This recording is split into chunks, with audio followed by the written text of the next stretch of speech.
আমি ৬ মাস যাবৎ chia seed খাচ্ছি। ১ম যখন খেয়েছিলাম তখন খুবই বাজে লেগেছিল খেতে।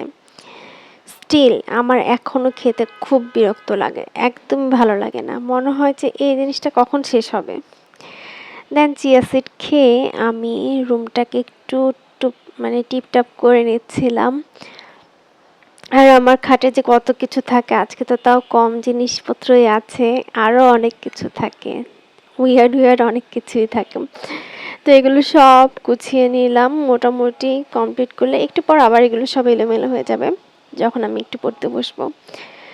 যাই হোক, এই তো রুম-টুম গুছিয়ে আমি চলে গেলাম একটু ওয়ার্কআউট করতে, একটু হাঁটাহাঁটি করব।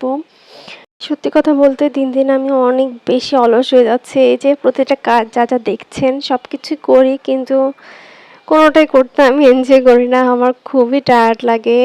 আর মনে হয় যেন কেন করছি এত কষ্ট, এরকম মনে হয়। জানি না আমার মধ্যে কারো মনে হয় নাকি। তারপর আমি ওয়ার্কআউট শেষ করে ফ্রেশ হয়ে দেন আম্মুর সাথে নাস্তা করতে বসে গেলাম। আরিয়ান কিন্তু অলরেডি নাস্তা করে ফেলেছে।